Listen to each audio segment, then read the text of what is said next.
Allison Rosen. Allison Rosen is your new best friend. Allison, with her good times never end.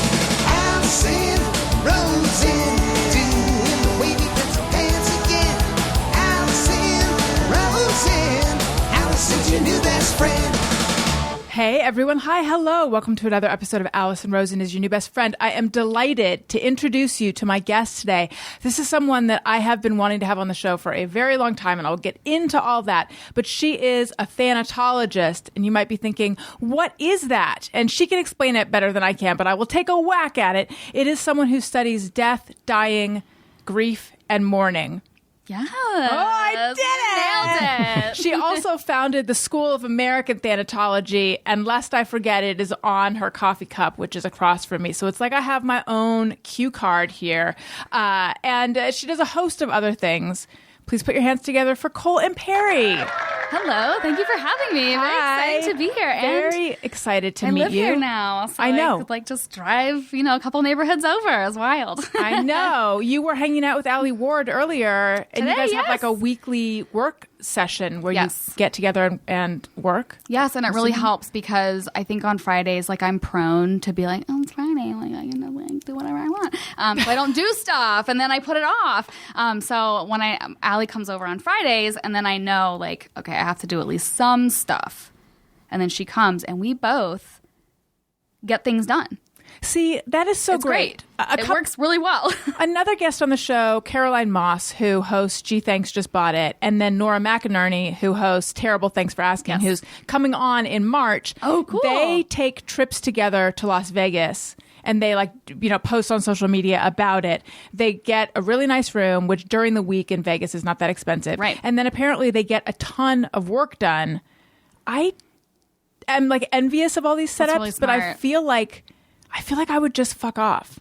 I mean, I don't know, though, because you would think that. But, okay, honestly, my opinion of Las Vegas is, number one, it's one of my favorite cities, but for the, nature around the area. But I love staying on the Strip, and usually I'm there for conferences, and I get a ton of work done when I am in Las Vegas. I don't know what it is, but that environment, I'm just okay, I need to, finish this. I need to reply to this email I've been putting off for 3 months. And I'm, in the Vegas energy, and I'm I can get it done now. So, I don't know. It might work. You gotta try it. You gotta be a third on their trip, because I don't think I've ever felt the Vegas energy lead to returning emails. But I love this idea. See, the hardest part of my, I guess, personality, or I guess my flaw is email. I cannot get it together. That is the area in my work where I'm always oh my God, that important email I didn't respond to another week. And I don't know why my brain blocks this. That is the part of my job that I am the worst at. I hate the most, and I'm not good at it. And I don't know how to eliminate it from what I have to do, because I wish I could. Is it specifically email, or is it communication? No, it's just email. It's just email. The problem that I have, hang on one second. Hello, Tony Thaxton. Hi. Welcome to the show. Thank you. I'm here for all your thaxatology needs. Ooh, and what is What's thaxatology? thaxatology? Study of Thaxton. Yeah. I mean, it seems pretty obvious. We've already gotten to the bottom. You should have, Alie Ward should have you on her show. It'd be Very huge episode. mini-sode. It'd be about, this is what it would be about. Oh, God. Here we go. Let me guess. Take it away. That I don't wear robes. Oh, That I don't like bananas. That's right. No, you hate bananas. Yeah. Uh-huh. Yeah. And what's the other fun fact about you? Oh, wait. Now I'm blanking on what the other thing is you always it's say. the main thing, Tony. It's the... Oh, wait. No. If I were describing you to someone else, this is the main thing I would mention before the fact that you're a professional drummer. Is it you did call me subtly handsome that one time. No, it's not that. I know. I had I've to work blocked that. in. Yeah. Man, Wasn't that on the Arden Marine episode? It was an episode that I was not there for, and so it was weird to listen back to. Okay, Tony. Cole and Tony, I'm going to walk you through how Tony's day starts. Okay. He okay, rises yes. and shines. Yep. He thinks, oh, I hate bananas. He doesn't put on a robe. He goes straight into the shower. Takes a shower. I don't know how long that lasts. We're not that close. And then he gets out, and then immediately, right after drying off, puts on his shoes. and wears Whoa. them for the rest of the day. Not immediately after drying off. There are other things put on. And like Yeah. shoes first after getting out. Like, yeah. are you a shoes first? Is that where you start? Or I might have gotten it a little bit wrong. But I'm just saying. You're in the ballpark. Tony's not kicking around his house barefoot eating a banana like the rest of us. He has to wear shoes right away. Yeah. You're nodding like this is this my husband's like that. what's going on? Oh. Wears this guy. shoes, and he has like shoes that are just like inside the house shoes only, and then he will like Mr. Rogers, he will change his Ooh. shoes to leave the house, put on his outside the house shoes, and then when he gets home, takes off his out and switches to home shoes. What are the home Smart. shoes? Are they like slippers? No, he actually got Instagram ad influenced and ended up Are they buying Allbirds? No. Okay. I don't know what they are. They're like some kind of knit material. They have like a rubber sole and laces. Like to me, in a house shoe, I don't want to have to deal with laces. I just want to like have like a slipper on. I actually Yeah. like to wear just like big socks, chunky, Same. comfy socks. So he is a house shoe person. I like it. Where is he with a robe or a banana? He's big into bananas. He's a big banana guy, to be honest. Yeah, he has Now we're them in his 50-50. I don't shakes know. every day. Sorry. Robes, I think he could live without. I like a robe. I like I have- a robe. Hey, I got I no have problem with people many. liking robes. I just Yeah. don't need a robe. Just not free, as long as it's not hurting you. yeah, Yeah. exactly. Yeah. So- No, it's not like it's your forced like uniform at work. So, although you should Not get you should get yet. Oh robes my that are like God. have the little like your logo. That'd be so cute. Oh my God, you're also a marketing genius, because anyone who's followed along on like the last few months of shows, and I offer a giant apology to them because it's not interesting, but I've just become like obsessed with my robe. Yes, the white robe. Yes, you wear even- it. Yes, I know. Yeah. Even my Owen, who you met earlier, I came out of the room like in the evening yesterday, not wearing the robe. I thought I'd give it, and he said, "Mommy, put on your robe." Oh, yeah. So funny. Yeah. he's Yeah. he's it's what he's anyway. Yes, so the I'm robe. team robe. The robe is the new co-host of the podcast, and we need we need Alice Rose's new best friend robes. What would you do? Would you quit? I Yeah, would if you were like, hey, we're gonna interview you, and I would wear one right now during this, and I would be. I very love all of these. This is all brilliant. Okay, should do it. So emails. Yep. My thing- I'm not good at it. My thing that I do is I'm really bad at like putting my phone in another room when I don't ever Yeah. do that. So I check email, and I wake up a lot in the night. So I'll look at my phone. I know it's bad, but I look at my phone. Yeah. I'll see an email come in when I'm like half awake, and then I forget about it. Yeah, I think And that's then what I- I'm doing. It's like I see it and process it, and then I move on with my life, but I don't remember to like I need Right. to like communicate back. It's because and then it becomes like a big thing when I'm like going, oh, I forgot about it. What do I say? see, I think if it were the old days of email, so not too old, but the old days of email where you're doing all your email sitting down at your desk or at your laptop Yeah. or whatever, Yeah. then it'd be different. But we're all reading Yeah. emails on the go. Like this is why I wish you still were limited to the total number of hours a month you had access to the internet. I miss that about AOL. Like, do you remember it was like, you had like the 24-hour a month plan, and then like the exciting part would be you'd log in, and then if you were lucky, you would hear the voice that would say, "You've got mail," and I'd be like, "Oh my God, I have an email." And now I'm like, oh. So it's what is it like to open your inbox and there's nothing? I don't know what that's like. I miss it. Those were good days. I feel like I am so frequently in my inbox that I've seen nothing there. I mean, except for the like 200,000 emails that I still have that I That don't are just clear like out. sitting in there. Yeah, they're just Yeah. waiting. They're just waiting Yeah. for their time. So But enough of digital communication. Yeah. Let's talk about death. yes, The reason you're here. my fave.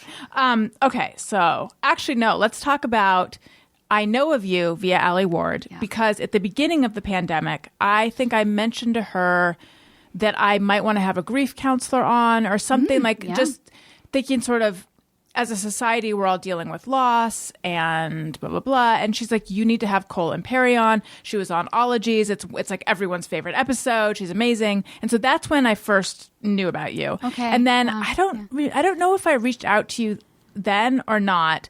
Talking about not being on top of your email. But I know that I was aware of you then. Yeah. And then again, I thought I should have you on. And then with Alie Ward's dad dying, I saw that you were on the show again. And I was like, I need to listen to that episode, but I'm afraid to listen to that episode. I don't know if Alie told you, my dad is like, he's okay now, but he had a heart attack in August, was in the hospital for a couple weeks. That's major. Like just seeing your parent. Like, yeah. So he's like lucky to be alive now, and we don't know how much time left there is, but conceivably there could be years left. Yes. Like that's the thing that's so hard with a heart thing. Yes. Is that you just don't know. Right. But I do feel like he's fading. But anyway, I think. Yeah, I was like, I'm not ready to listen to. I want to have you on, but I'm like not. But then today I listened to the episode. Oh, you did? Such a beautiful episode. I was going to ask if you listened. Like, yes, you were able to. Yeah. I was. I listened to both episodes that you were on. The encore. Yep. Of the original episode, and then the one like the mini-sode that turned into a full episode. Yep. After your dad had died. So beautiful. Like I did have tears in my eyes, but it wasn't. I thought it was going to be like it wasn't like it didn't like make you feel sad or super down. No, right? And it actually was really good. Yeah. I mean, it actually was moving and uplifting. It was not. Look, Sisterhood of the Traveling Pants. I bawled through. It was no Sisterhood of the Traveling Plants, and I mean plants. Sisterhood of the thanabotany. Yeah. Okay, so good. Did a research. Okay. Well, thank you for listening, and I love that Alie connected us because Alie is like she's kind of the reason I'm out here in Los Angeles now. And I met her because of the Ologies podcast. I was like one of her first interviews, and just somehow our like friendships. We made a friendship out of that, and I've known her now like half a decade, and I live out here now. So I was like, as I told her the other day, I saw her earlier this week, and I was just like, I moved out here for you. Like in a non-creepy way. But yeah. I mean, good thing that she had a warm reception to it. So, yeah. I mean, yeah. And I was like, and specifically, I want to live near you. Oh, yeah. I didn't realize till I listened today how close you guys had become and how much you and your husband were there for her and Jarrett. Yeah. Which wouldn't have been possible if we hadn't physically been out here. Right. And that's very true for like grief and loss in general. Like it's really hard to try to be there or show up for people when you are physically distanced from each other. Being able to have proximity is so helpful. Yeah. So I think it was on Ologies, you were saying that initially you thought that LA was just like a concrete barren wasteland. I'm from Cincinnati. Kentucky is my home, and I lived there the last 10 years. And Kentucky, it's a little bit of a different culture, a little bit of a different vibe than the Ohio side of things, because Kentucky and Ohio touch. And I mean, I don't know, like just also being out here, meeting people, and I tell them where I'm from, they have sort of the same kind of relationship or perception of that part of the country that I did from being out there thinking of LA, because it's so far away, like physically. A cartoony. It's just all you know is what you've like been told in the media or seen in movies or how it's represented in TV shows and stuff like that. So it's been really wonderful to move out here and like realize just how much I love Los Angeles. It is it's so wild. There's so much nature. It's beautiful. It's in bloom all the time. Like it's really an incredible city. And I just like the other day I realized like I don't want to leave. Like I don't want to leave. This is home now. It's just Los Angeles. Oh, that's is so really great. Cool. Yeah. How did you avoid getting an accent? Well, you grew up in Cincinnati. Yeah, definitely. So I do think I have a little bit of a one just because, my husband's from West Virginia and I went to college in West Virginia. And so the Appalachian accent is definitely something that immediate members of my family have more of, but I definitely have an awareness of it. And I think when I'm like speaking sort of like this, I naturally, without even thinking, kind of tone it down. But if I am very relaxed, it's like the end of the day, maybe I had a drink or two, you'll hear a little bit of that Appalachian twang appear. But yeah, it's definitely something I'm aware of, especially being out here in LA, because it's not normal to hear the Appalachian accent. So, but I don't know. And also, all these years that I've been saying Appalachian, no, that's it's Appalachian. Don't say Appalachian. Is that like saying Oregon? Yeah. Oh. So basically, Tony, did you know? You're from Virginia. Did you know it's Appalachian? where in Virginia are you from? I lived in just outside of Richmond for a while. area. Yeah. Okay. Yep. Yeah. So, so if you say Appalachian, that You're an asshole. no, it just indicates that you're not like from there. Okay.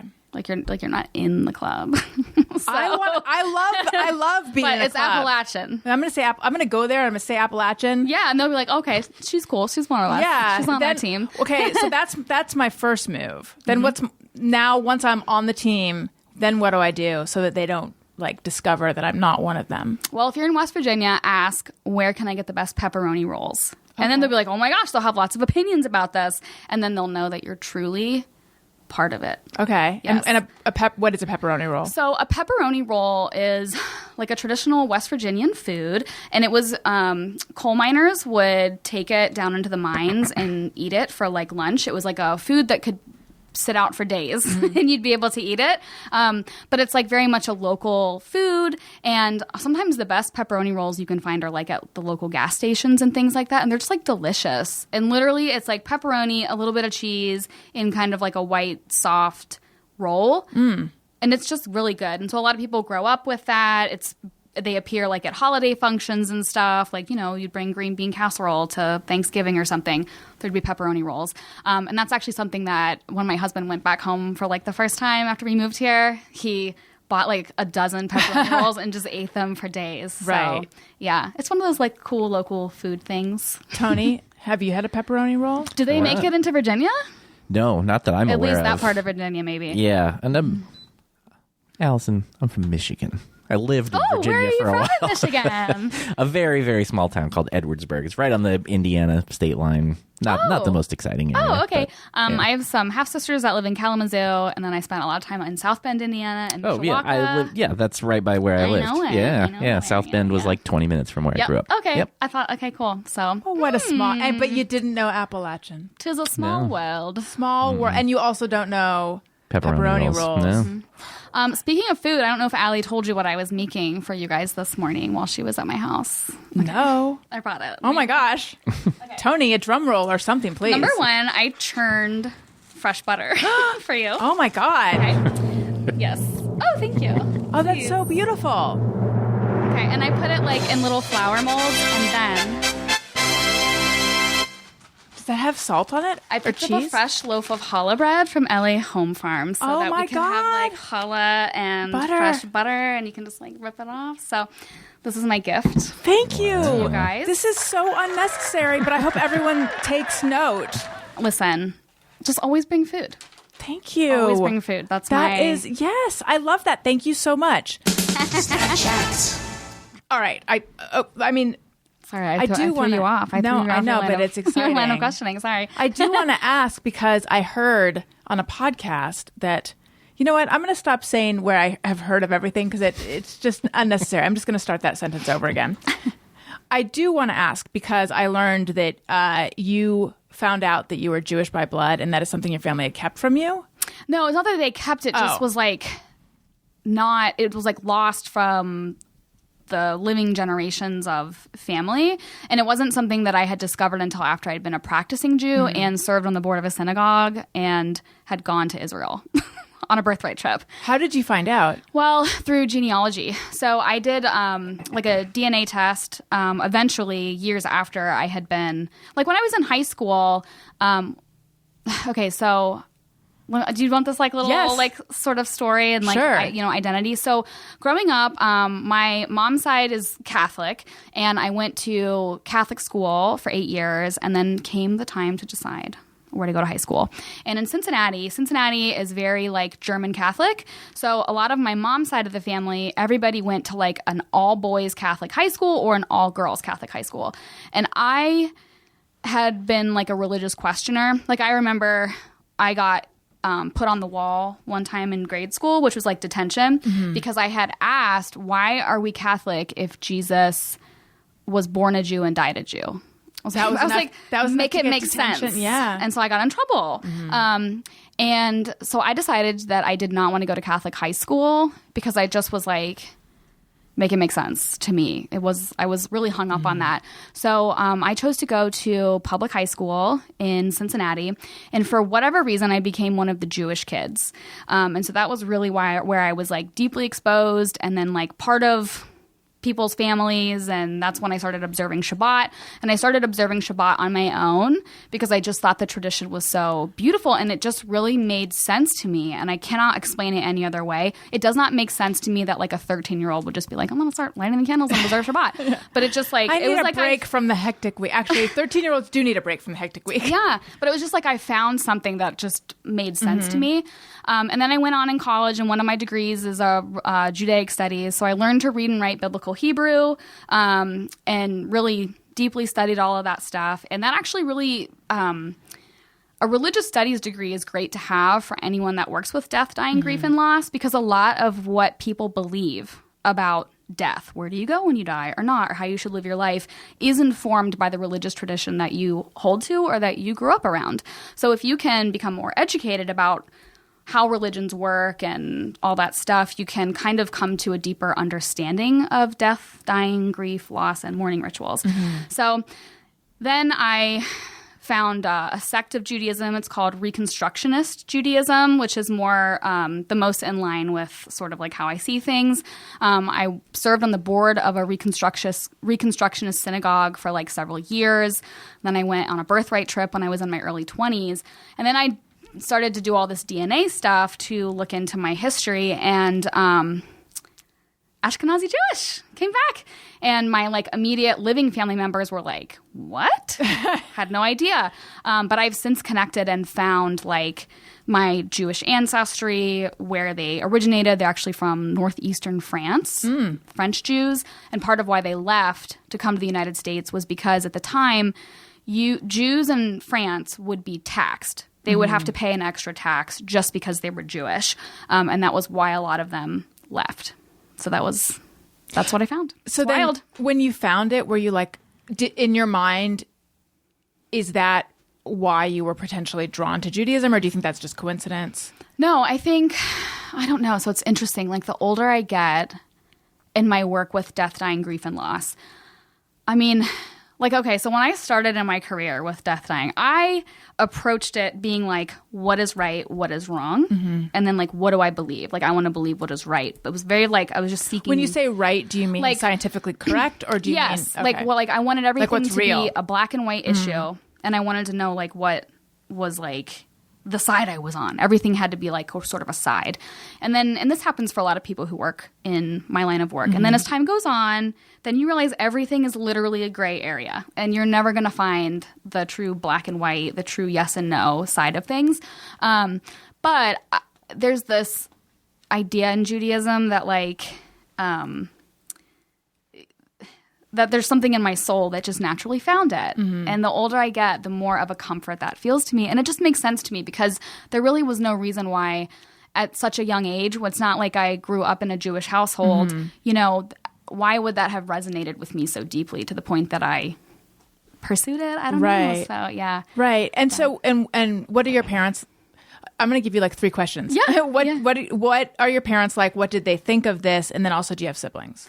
Yes, I do have siblings. None of my siblings are religious, I think, in any way. Like, you know what I mean? At all. And it's not that I necessarily think I'm religious, but my Jewishness is central to my identity. But I'm a little bit like, I don't know, it doesn't necessarily make you religious. And from a Jewish perspective, that's a little bit different than like in Catholicism, for example. It's like, are you a religious Catholic or not? But my parents accept and embrace it. And actually, because I wasn't like born into a practicing Jewish family, I might get a little emotional here, but 2 Christmases ago,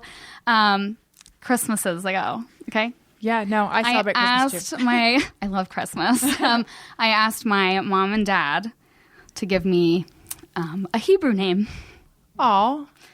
Which is important to me. So in Judaism, when you have a child, they'll usually have like an English name, and then you'll give them like a Hebrew name. Like at birth, like or right after. So obviously I never had that, but it was important to me. And so I asked my parents to do so, and they really thought about it. they like, and then on Christmas, which I love that they gave it to me on Christmas. Yeah, I know, that's perfect. It's perfect for me and my background. Yeah. So they like took the time to like write out and explain, and they like reached out to some of their Jewish friends to be like, what do you recommend for our daughter? Like, what do you think? And so that just is so meaningful to me. So I like, that's where they're at really with sweet. it. Yeah. It was really meaningful to me. So, and I kind of like, it's kind of cool to be able to get that as an adult. Yeah. Like I'm their adult child. Right. Requesting this. And they were put like, in the work. Yes. That's so nice. Yeah. Yeah. So where are you in the birth order? I have 2 older half sisters. And then I have a younger, like, whole sister, I guess you call it. So yes. So, and then my oldest half sister, she died in 2019. So that's, sad. Yeah, really sad. Yeah. But I know you've experienced loss, but you felt drawn to this work before you had experienced loss? Yeah. I mean, I would say so. And I don't really know why. I don't think there is like a why for it. But it wasn't until I was actively working in the field that I started to have people from like my childhood be like, hey, I just had a memory about you or something. And they would tell me stuff from when I was a little kid that I had no memory of. So, for example, my one of my like grade school best friends, her mom sent me like a card one time. And she was telling me how they remember as a family when the family dog died that I was over there and I was like facilitating things. And I was just like, let's talk about it. Like, what's going on? And I remember did you ever have like a play microphone when you were a kid or something, like a play karaoke machine? Of course. Well, everyone did. Me and my like at the time childhood best friend, we like had the microphone and we were like interviewing the recently dead dog about like, where are you right now? Have you seen God yet? And it was just like this really nice little childhood memory. And then I would facilitate a funeral and all this. And who knows where I got that, because I didn't have like a grandparent die until I was like 16 years old. So I don't know. There was just something in there, I guess, that was comfortable with it right out the gate. Who knows why? But yeah. At what age do you remember taking an interest in it? I guess college, somewhere in there. I remember in high school, I took one of these career tests. Every like junior had to take it, and then it gives you back like your top 3 occupations. And I remember I got funeral director. Oh, wow. And I was so mad. I was like, how dare they? Because I wanted it to be like fashion designer or something like fun. And I remember I threw it, like I think I threw it away. I was just like, I reject this. Now looking back, I'm like, okay, there was probably something actually to that. I just didn't like the idea of my perception at the time of like being a funeral director would mean that I have to be like quiet and reserved and wear only black clothes and like, be somber. And I just have never, I don't exude that. I don't think right. so. No. Yeah, I didn't at the time either. So anyway, college came along and I was pursuing my other degree is in journalism. Where did you go? I went to Marshall University in Huntington, West Virginia, and then the University of Cincinnati in Cincinnati, Ohio. So did journalism. And in college, I was kind of like all over the place with what I wrote about. I remember one of my like big projects was like, I had to do like an investigative journalism piece. And I chose telephone poles to write about. I was like going to get riveting. Listen. I was going to get to the bottom.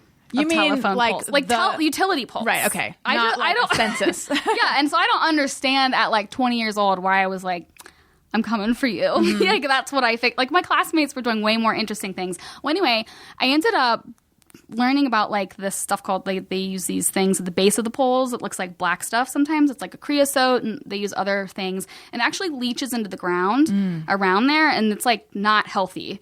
So anyway, I started to like call these like utility companies to see if I could interview somebody, and then they started hanging up on me. Oh, because you're Aaron Brockoviching them. I was. And so I ended up not being able to like get actual sources because the local utility companies had like blocked my stuff. So that was was a taste of like, journalism. Yeah. It was like this. And then let's see what else I do in college. I did roller derby throughout. So wait college. though, did you doggedly pursue the black stuff on the bottom of the pole thing, or did you let it go? Well, no judgment if you let it go. Well, I let it go. Okay. I let it go because the semester was ending. And I just needed to turn the paper in. And I was like, you know what? I don't think I want to get into an argument with like big oil or whatever. No. I'm like, that's where it's going to end up. So, right. Yeah, I just that's decided fascinating. to leave that You also behind. did roller derby. Yep, did roller derby for several years. And I actually didn't like when I graduated from college, I didn't walk at college. I didn't do the big ceremony. And then instead my roller derby league had a graduation ceremony. So I skated in my little robe. And it was the cutest. That's super cute. Yeah. And at the time my husband was a ref for our league, which was just You guys were already together? Yeah. I met him like the second week of college. I was 18 years old. Oh, wow. So we will be together 20 years this year. Wow. Married 17, 16. It'll be something like that. 16, 17 years. I don't know. So, yeah. And so from the time have you been together ever since, from the time you met? Like you never broke up? No. Look at that. I know. Isn't that weird? That's really sweet. Because I never thought of myself as that. I envisioned myself being this. I really wanted to sample. The field? Yeah. Like I really, like that was what I saw for myself. I saw it for myself settling down maybe when I was like 40. And the second week of college or something, I met Victor, my now husband. And I remember when I met him, this little voice was like, you're going to marry this guy. I will never forget it. And then I did. And I was, it was a bummer because I was like, man, I'm not going to get to like... Yeah, taste the wares. Yeah, yeah. So, but yeah, so in college, I mean, there wasn't anything necessarily death specific, I guess. I mean, I took some classes that were on the subject matter. What? Like just death and dying classes, and then a lot of the religious studies classes talk about death because of how it's referenced in biblical texts and like. I feel like there were no death and dying classes offered at my college. Where did you go? Pomona College. Okay, it's one of the Claremonts. Yeah. Yeah. Interesting. Well, death like what discipline were they in? A lot of times death and dying classes are housed either under psychology departments or religious studies departments. You know what? They're in psychology. There probably was a class like that. Yep. Yeah. Sometimes they are cataloged under like philosophy as well. Okay. I bet there was some stuff. I'm just not remembering. Yeah. Death kind of affects everything. Yeah. So, yeah. And then after college, that was when, like immediately, like I did like an internship at a crematory, a funeral home, a cemetery, just like by choice. Mm-hmm. Just decided to just reach out and do this because I had a job right out of college that was not death related. What was it? I worked for an architecture and engineering firm in their prisons and barracks division. So I actually had for a time security clearance onto some local military bases, and I was involved with like trying to get the government contracts so that we could build barracks. And then that was a job that I literally on a Friday was like, bye, and I walked out. And that was when I started working for myself, and that was in 2007. And here I am today. What was it about that job that didn't appeal to you? And you should know something about me that hasn't come up recently, but a long time ago, I announced architects are assholes. They're megalomaniacs. Everyone knows this. And everyone was like, no, they push. Actually, not everyone pushed back because this was one of my hot takes, my original hot takes that I'm known for. I'm not known for hot takes. But I remember on Twitter, there are people who were like, I work with architects, or I am an architect, and you're absolutely right. But anyway, was it working with architects that made you have to leave? Yes. Yeah. So not all of them. Like I'm still in touch and friends with. Elise Keaton was great. Like several that I worked with, but at the time, so this was kind of. I don't know if this is like oversharing, but it probably is. But I will just talk about There's it. no such thing. Are we okay? I would like to talk about infertility. I did IVF. Okay. So let's talk about this. Yeah, I've talked about it a lot. So imagine this: I get married at 22 years old. I'd already been with my husband for 4 years. And I got married on New Year's Eve. And then like, I remember I stopped taking the birth control pill because I hated it. It just never felt good. And I was like, I'm married. So if I get pregnant, no one can say I'm sinning. And I just was like, that was my decision-making process. Well, 21 days later, I was 20 pounds heavier and I had lost a ton of my hair. It had just fallen out. And turns out the birth control was treating a hormonal disorder that I had that we didn't realize because I had been put on it basically as soon as you like hit puberty. So when I went off of the pill, my body just like exploded. It was the worst year of our, like it was one of the worst years because it's like we just got married and everyone was like, oh, it's going to be so great. Yeah. And I'm like balding and expanding rapidly. It was just so uncomfortable. So anyway, found out I was like infertile, like things were just not going to work. And it's so interesting because we hadn't yet gotten to a point where we were like, do we want to have kids? When do we want to have them? Like that was never even discussed yet. So it's not like, for me, I wasn't navigating the loss of like, oh man, we were going to try to have a family right away. Like we hadn't even talked about it. So it's like we lost this thing that we hadn't even yet like claimed for ourselves, if that makes sense. Yeah. So anyway, I ended up having to have this surgery on my ovaries that they no longer do. Did you have endometriomas? No, Okay. I don't have that. Although my sisters, I think one of my sisters does. I had this thing done called ovarian drilling, which is what it sounds like. And they don't do it anymore. So that definitely, like, I think made sure we're going to be infertile. Yeah. And I was like 22 going through this. So that happened. What is ovarian drilling supposed to do? Well, so they like laser, like they basically burn holes all over your ovaries. And what that does is it affects the way that your ovaries produce hormones. That's what I was told. Like also, if I was having that surgery today, I would have approached it totally and asked better. I mean, I was 22 years old, just got married. I mean, I didn't know. I was just like, okay, sure, I'll have it. Right. You know? So anyway, so this was happening. And then at work where I was like this like architecture company, and because I got married, my husband and I got married pretty quickly because we had no money. So we got engaged in October, and then we just got married in my parents' living room on New Year's Eve. And we had my dad marry us. I mean, because it was cheap. It was like $35 to get my dad licensed to marry us. And so I was like, great, we'll do that. Well, the rumor started at work that the only reason I was getting married was because I was pregnant. And at the time that this started spreading around the office, I was actively finding out that I was infertile. I had gained all this weight. So people were like, she's pregnant. Yeah. And then some time passed and there was obviously no baby. And then people were like, she got an abortion. And that started spreading in the office. And I did not have the skills to be able to cope with that. I reached out to my boss. I told him what was going on and he was like, suck it up. You're young. You're trying to make it. Like, you're just going to have to let them talk. But it was really wrecking me, like living in, like having that environment. So it all came to a head. And then I remember I called my husband and I was just like, I can't do this anymore. Because I got in the elevator and this architect guy was like, so when's the baby due? Knowing that there was no baby. And I was just like, So I walked out. I just literally walked out. It was like 3:15 and I was like, bye. I don't regret it. Yeah, no, sounds like the right move. Yeah. So that's my architecture story. Now I know. So I found out I have endometriosis, and endometriomas are the name of the cysts that that are filled with blood, and it's a fun thing. Yeah. But anyway, I had those on my ovaries.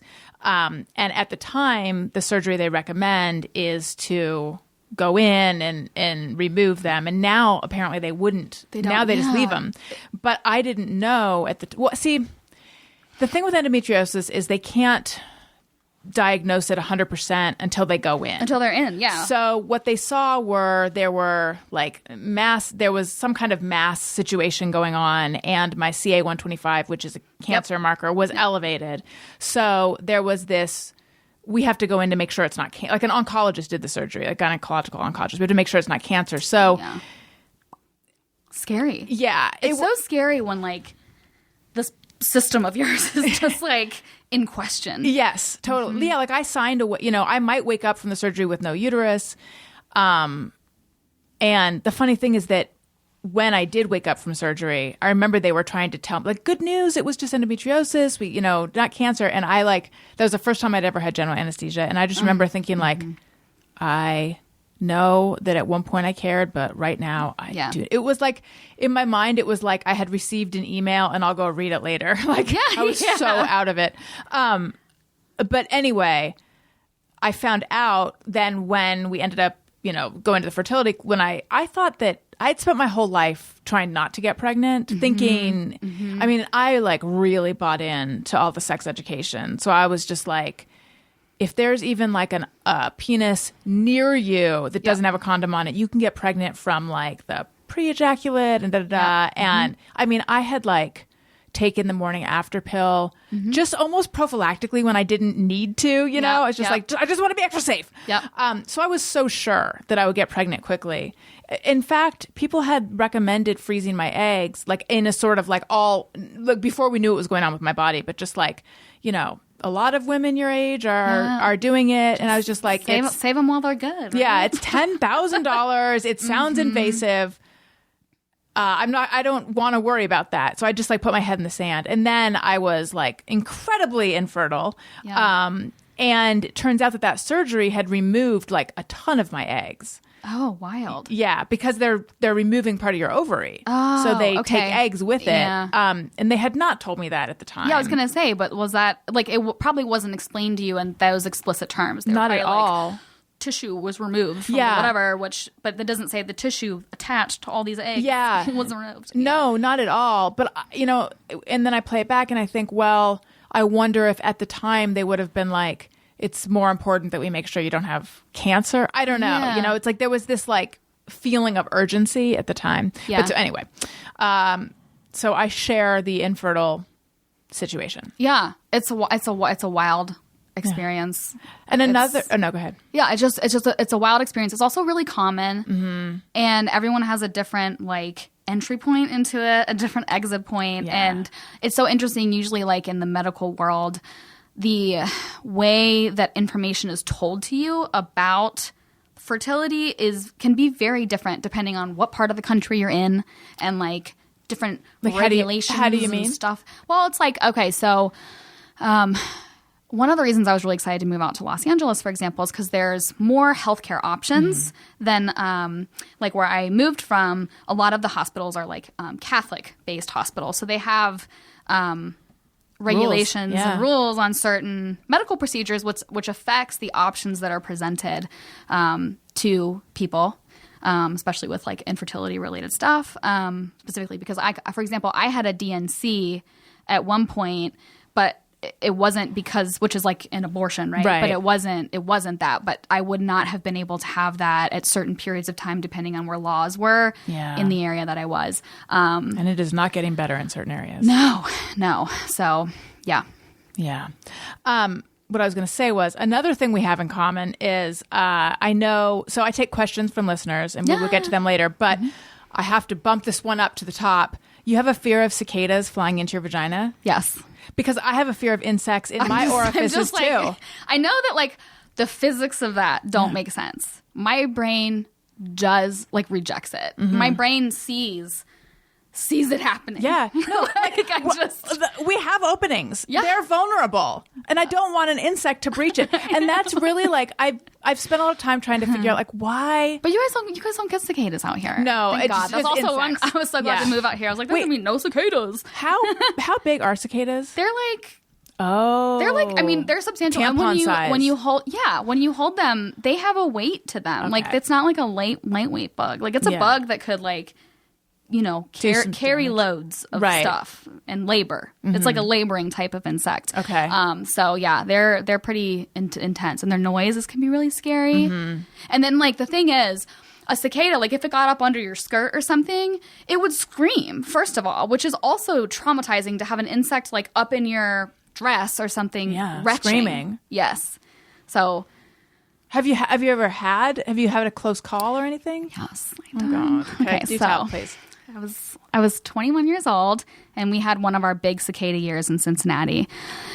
And I was going to the gynecologist. And this was in Montgomery, Ohio, which is like a northeastern part of Cincinnati. And that area has a really huge concentration of cicadas that come up out of the ground, I think the 17-year cycle. And literally, it was centered around where this medical office was. It was like one of the worst spots in Cincinnati. And I was 21 years old. And so, I mean, it was so bad, like pulling into the parking lot, I had dozens of these cicadas on my windshield. They were like crawling all up the car. I mean, LA people don't know about this experience. It is crazy, but it was normal to me because it happened. Pepperoni rolls, growing cicadas. up. Yeah. So I remember sitting in the parking lot, and I had this cute little, at the time, this was like 2003-04. Mini backpack? This like boho. Oh my God, I love mini backpacks. They're back. Like the boho kind of style where you were like lace skirts that were like low rise, but like lace skirts. I Yeah. had one of those on. And I was like, I got to go into this gynecology office. So I remember I just had to grab my bag and I opened the car door and I forced myself out, and So that's what they sound like? Were literally, it's an awful sound. Okay. Deeply. So I started running, and these bugs were on me, and this had been so bad that there were staff like in the little entry to the gynecology office that opened the door for you. They pulled me in. Oh my God. And they started beating the bugs off of me. This is Like awful. I mean, it was, and I was crying. Like my body, like you just react, and you're just like, bitch, we don't know what to do. Cry. Like that was just what I did. Yeah. So I was just like crying, and then I had to go in and have like a pap smear. I was so like my Clenched? body was like, Yeah, right. batting the hatches. It was very painful. That pap smear was a oh my rough God. one. I'm Yeah. surprised everyone didn't come in clenched. It was, I mean, I think they did. It was a very stressful period of time. Not a good location for a gynecological office. They should have thought about that. And I mean, that's not what Cincinnati is like all the time. But, you know, we have a 13-year, we have a 17-year cicada cycle that's really bad. So Tony, it was rough. what's your relationship with these bugs? Virginia has, Michigan has some in some parts, but I don't think that you guys don't get that many. You don't get as No, many I don't as- think I ever experienced it. Yeah, it's not good. Allie was super into the cicadas, and she actually ended up. Her relationship with bugs is suspect. I mean, someone's gotta. Oh, like, she's eat a bug. girl likes you know? bugs and stuff. Yes. So anyway, Allie was. She came to my house in Kentucky in May this last year, and the year before that, and we got to see the cicadas together. And I did that just because she was my friend. I didn't like it, but I did it for her. I was going to say, like, did you see them through new eyes or anything? I mean, I saw them through the eyes of like my friend would like this. Yeah. So, and then at that point, I was like, okay, she's really my friend. Yeah. So, Wow. She's constantly posting like, a praying mantis I feel like is almost like a ladybug or a butterfly where we're just like we compartmentalize, but she'll just have like a big old spider on her hand or yeah, she's I just think fine really with bugs on her body. cicadas upset me. Millipedes upset me, like just looking at them. But there's some bugs that I'm fine with. Like I don't like flies; they don't bother me. What about a mosquito? You guys really don't have mosquitoes out here. It is so awesome. It is awesome. Oh, but we do. But I don't think I got one. Okay. No, it's like I don't have that problem either. I like Just my studio. I haven't been bitten. I don't have any right now, but but it only happened in like the last few years. Yes, like they because literally there's didn't used some- to be here. I Allie- had heard that. Yes. Yeah. Allie, I'm sure could do a whole episode Give on the, it. like, There's info. some mosquito, I forget the name of it, that's not supposed to be here. And I Yeah. don't know how it got here. Yeah. Because like 20 years ago, there were like literally none, but now they're like starting to grow every year, but just recent. So this is kind of interesting, but it's really nice. You guys have less scary bugs for me. So it's good. How do you feel about termites? Well, that's why all the houses in LA have the tenting, right? With the We have to do stripes, that, yeah. Because of the termites they're just a different ball game out here, I guess. Yeah. So, Ants? I mean, I'm cool with ants. Really? They don't like upset me like They a upset cicada me. does. Yeah. I don't worry about them getting in my vagina. I do. So I think that's how I classify bugs: fear of getting in my vagina or not. If it's creepy crawly and uninvited, I'm worried it's going in my vagina and also my butt. Yeah. How do you feel about mice? Mice? I mean, I haven't had a lot of mice experience to be honest. I think they're cute. Okay, what about if there's if you have a mouse problem in your apartment or house? Is this the rest of the episode? I've never had that, so I don't Okay. know. I feel like that's something you have to experience, and then it changes your relationship to it. Yes, So I think so. Yeah. Just real fast because the listeners have heard it. When I was in New York, we did have a mouse problem, and I couldn't figure out why I was afraid, why it bothered me so much because I could not have peace of mind for all the months that it continued. I mean, we tried to handle it ourselves. Like we bought those things that are supposed to emit a high pitched, probably cicada-like noise that they do. My friend had told me those don't do anything. Yeah. And I was like, I got to try it anyway. Finally, we called an exterminator and he put steel wool in all the holes. Yeah. And then the problem was over. And I was like, oh, we should have done this immediately. Whatever. But anyway, I was trying to figure out they're little mammals. People keep them as pets. I'm not afraid of them in a pet store. Why is it like eating away at my peace of mind in my apartment? And I decided probably because I'm afraid they're going to climb up my butt. Yeah. It's the only thing that makes sense. Yeah. We're afraid of unwelcome entrances. Right.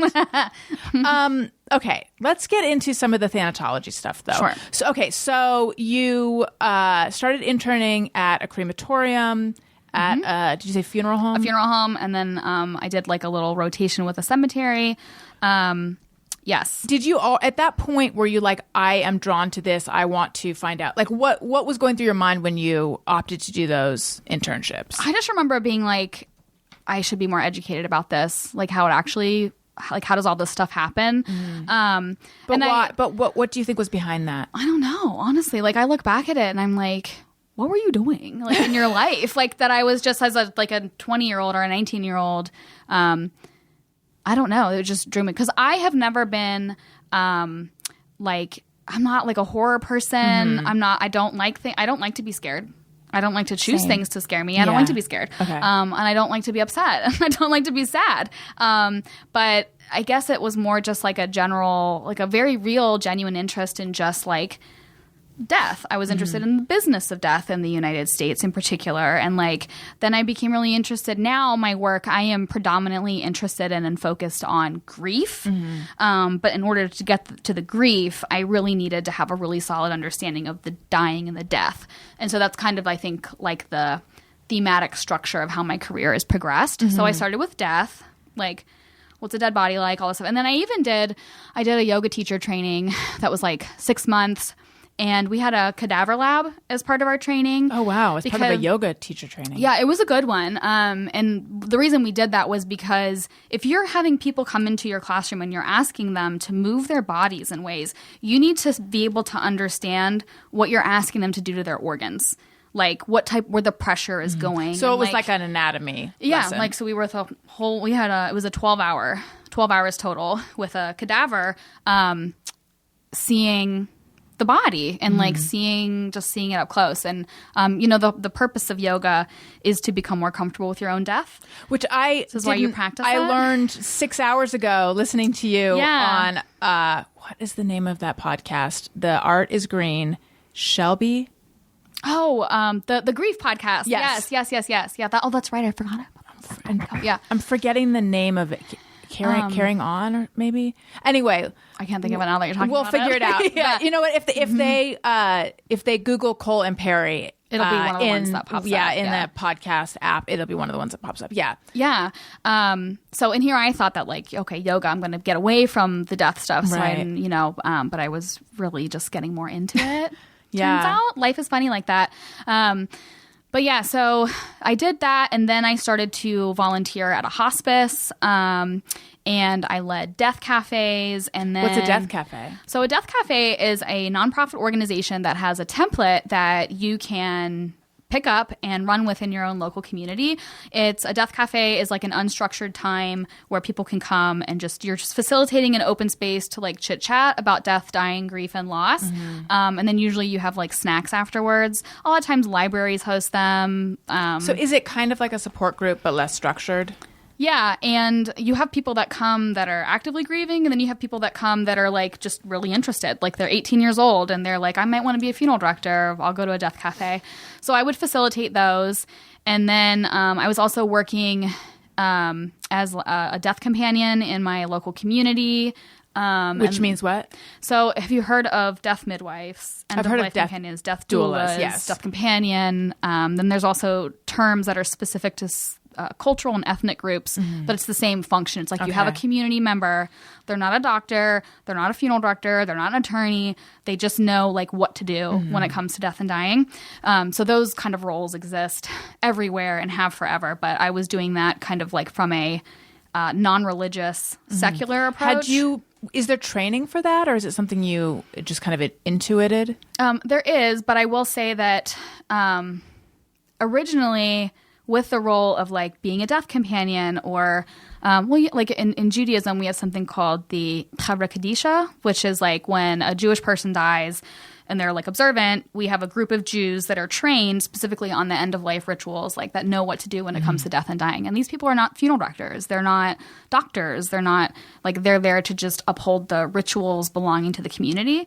So typically that function has been passed down person to person, like within a family group, or like if you're Christian and your church has had a bereavement committee, like those people actually hold like the what do we do when it comes to death and dying traditions. In recent years in the United States, the death doula movement is following what Americans do. We like figure out how to make money off of it basically.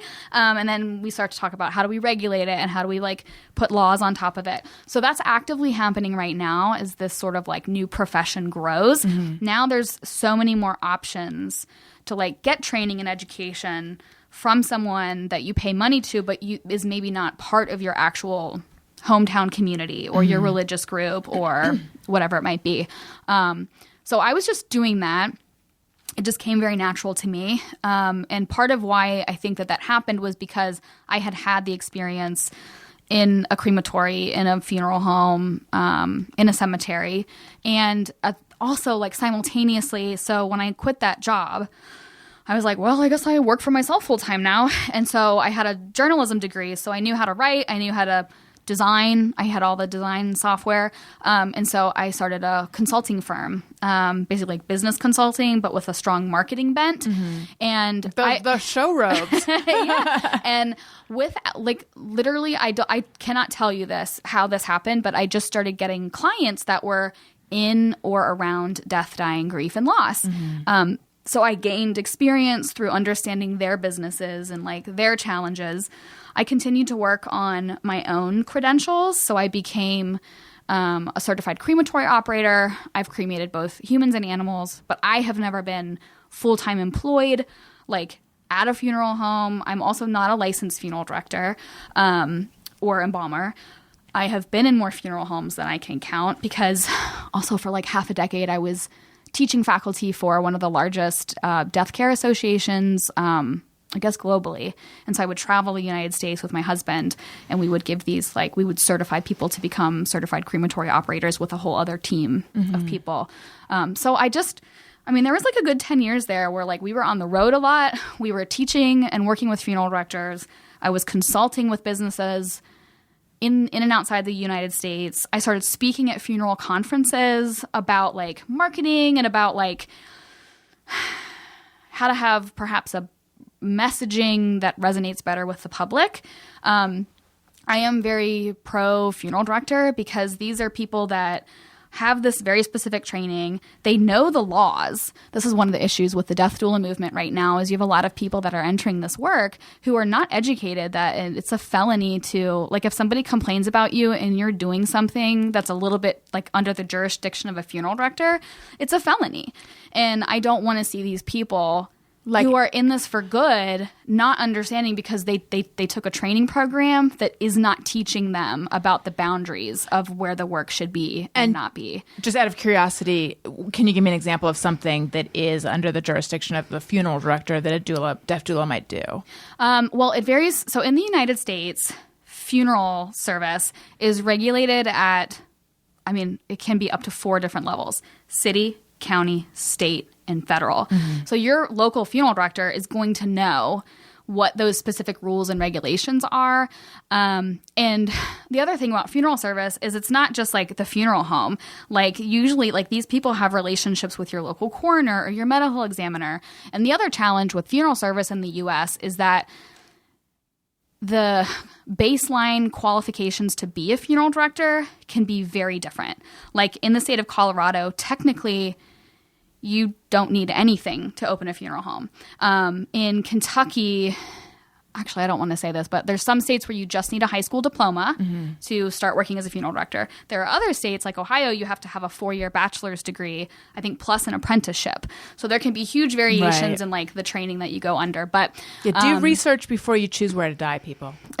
I mean, it can make a difference. And like, some states have requirements. Like if you want to be buried like in Texas, but you die in Kentucky, so we need to move your body across state lines. Some states will have requirements on what kind of state your body needs to be to come in and all this kind of stuff. But anyway, to your question about like what's an example? Yeah. So there have been instances where some states have more sort of requirements around like what is a funeral home, what activities happen in a building that is a funeral home. And so if you are a good-hearted person that just wants to provide different options for your community, and then you're in your home, and then you have somebody bring dead mom to your house, and then you're going to help prepare the body maybe, for example, and maybe have a funeral there, or I don't know, the state or somebody may be like, wait a minute. So are you a funeral home? Do you have like, because funeral homes have to meet, there's like all kinds of standards, cleanliness standards, and your bodily fluids and stuff like that. Is it fair to say that most of these boundaries have to do with the fact that there's a dead body? Yeah. It's around the well, because with the body. When you die, the laws around you change. When you are dead, you become basically like quasi-property. So property law is actually what is like utilized to sort of determine your stuff. And like possession is 9/10 of the law. Yeah. I'm keeping grandma. I don't know. So anyway, this is also why I love deathcare, funeral service, because it's really interesting to me. We are mixing federal, state, city, and county rules and regulations and laws that's informed by the local, communities a lot of the times. Plus, with business capitalism, right? Like in the United States, it's legal to open a funeral home and like make a living from that. There are some countries in the world where funeral stuff is provided by the government. It's like a government service, and it's not something on the free market. You cannot open a funeral business. So that's also different here in the U.S. But it was just really interesting. Like you have all these really unique, and then on top of that, you got like dead people and grief thrown in the mix. And it really can create some really, really complicated situations, challenges. It's really interesting stuff. I think there's this idea that aspects of, and this is not, it sounds like I'm saying this is what I think and I'm pinning it on someone else. I'm not. I'm just, I have thankfully not had to plan a funeral yet or any of that stuff. Yeah. Not gone shopping for ways to dispose of the body or anything like that. But you hear people say that like, they try to upsell you, or the funeral business can be predatory, or all like, what do you think of all that? Yeah, I mean, just like any other business, just like, yes, absolutely. There are absolutely aspects of that within funeral service. Part of what upsets me is, this is my like hot take here. So hot as my architect take. Anytime that you work with death or grief, the public, some part of the public tends to have this idea that, well, you should do this for free or for very little money. And handling dead people and managing grief and staying legally compliant and having a safe business and running a staff, like whatever, that's a lot of skill. And so as a result, what's happened over the years is the public has been like I have one of my former students, he's like a 3rd-generation funeral director, and he just had gotten married and had kids, and he was running the funeral home, and he was literally like never home. He couldn't be, because he was trying to like serve his community that he grew up in and around, and I don't know, they were able to save up enough money to put like a little pool in their backyard. Annihilated by the community. How dare this funeral director? Oh, wow. Look at him. He's made all this money off of our backs. Grief. Yeah. This guy was in debt. This guy was just trying, like, there was no abuse that was happening, but this is like a unique pressure that happens to a lot of people that work with death and dying. The pressure to be poor, the pressure to not be doing better than us, kind of a thing. Right. And it's really wild to watch that. Because to me, if you're having people deal with grief and death, they should be well paid. They should have comfortable lives. Why should they have to deal with some of this really difficult vicarious trauma at work all the time? And then you want them to go home and not be able to have like a decent minivan for the family or something. That's so interesting. But they're really scrutinized. So anyway, but I'm talking a lot about like the independently owned, the family-owned funeral homes. There is a very large conglomerate in the United States that owns, I think now it's like 80% of all funeral homes. And it's like any other business. It's like any other industry. When you like, there's systems in place that can work really well, but when you have a big systems are typically what cause someone's getting oppressed somewhere and someone's getting exploited, cannibalized by that. So I think that when it comes to funeral service in the U.S., I think all of it is true. Like, there are serious problems in areas that need to be improved, but also like. It's really valuable work. It's really important work, and most people wouldn't want to do it. So that's so interesting, though. I never really thought about that automatic feeling of like, this is the worst thing that's ever happened to me. I am grieving, and it like adds insult to injury that I have to like pay for. Like when my dog died and we got they did a clay paw, I opted for the clay paw, and then I got like the invoice for the clay paw thing, and I was just like, really? That's so expensive. I hadn't really questioned that. I mean, I also didn't like, journal about it for 6 days or something, but I mean, it was just like a passing thought, but I really did have that feeling of like, how predatory of them to take advantage of what, I hadn't even thought about that. Yeah. But so I feel like that's also like, that is tickling your grief. You know what I mean? Because if you are not grieving, if you bought a customized ceramic thing. Right. I would expect. And you'd be like, I need to pay for that. Right. But and that's what makes it really extra challenging to work with death, dying, grief, and loss in a public facing way, is because grief doesn't necessarily, it affects the way that you like make decisions. Yeah. And I mean, science shows us this. So it's a really tricky work. And that's why the burnout rate is so high. There's a lot of alcoholism and addiction issues within funeral service. I think obviously like a result, I mean, these people are dealing with really awful, terrible things that happen. And then on top of that, live under the pressure of like, you don't want to have a new car around town, especially if it's a small town, because then people are going to be like, you got that off of all of our, dead people or whatever. And it's hard. So at the crematorium, funeral house, all those things, was there anything that you found scary, icky, upsetting? No. And at the time, were you like, I have a superpower. I am not, I'm not like bumped by these things that most people are afraid of. No, because I've also found that, funeral homes are workplaces. And they're like, I said funeral house. I'm like, that doesn't sound right. As it came out of my mouth, though, it felt wrong. Yeah. I mean, they're all like workplaces. And I think most people's experience with a funeral home is either you're there crying and upset, or it's what you see on TV. And what we see on TV is not really depicting funeral homes as like, this is just my basic workplace. Like, you know what I mean? Like, here's the stack of papers on my desk I got to process. Right.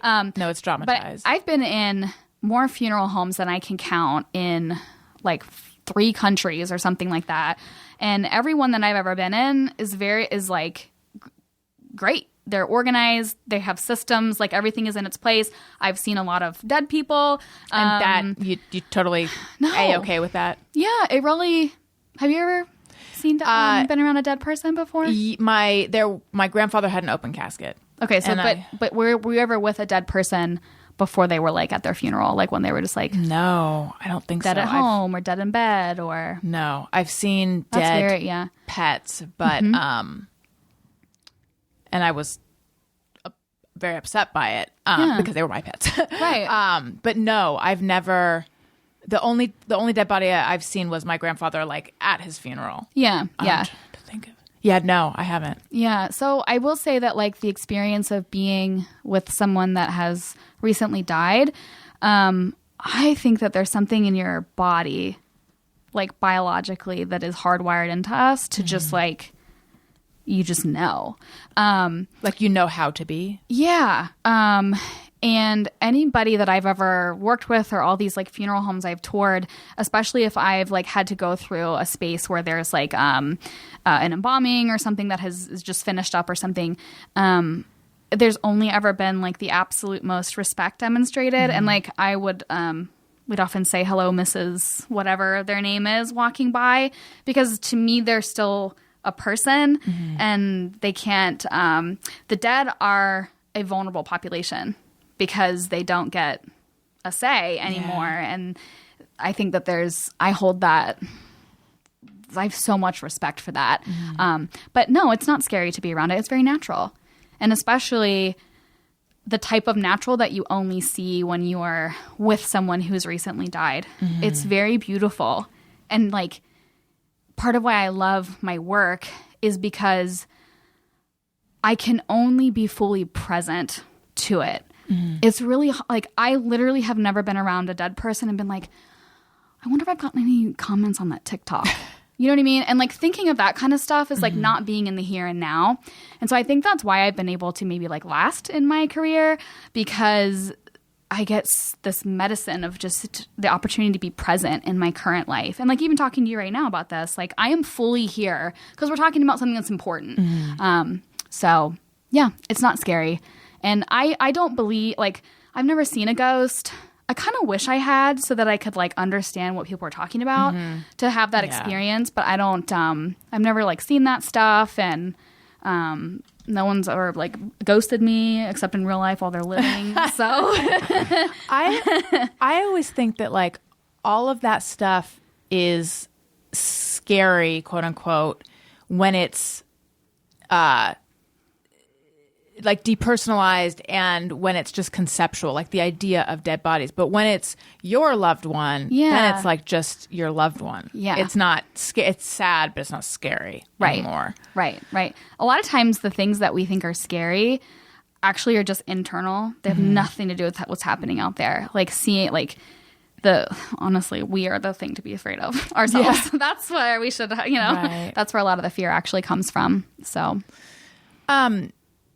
on one the other podcasts I do, Childish, which is a parenting-ish podcast with Greg Fitzsimmons, he was talking about trying to get to, because his mom is older and has been having some health issues, and like trying to get to a place where instead of wringing his hands and feeling anguish over death, he's just going to look at it like it's something we all do, it's natural.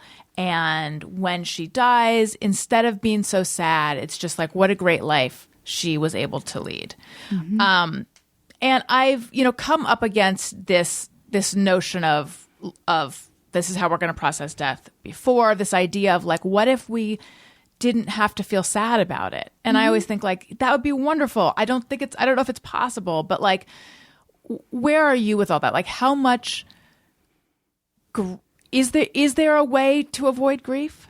No. And even like being more educated about it, it's like there's like two different buckets. Like you have, like you can learn more about death, dying, grief, and loss, and research shows that will actually like reduce your death anxiety, and it can help make the mechanics of things you might experience smoother, maybe not easier, but smoother. Right, because you're not surprised that you're feeling it. Yeah. And then the other bucket is like the grief.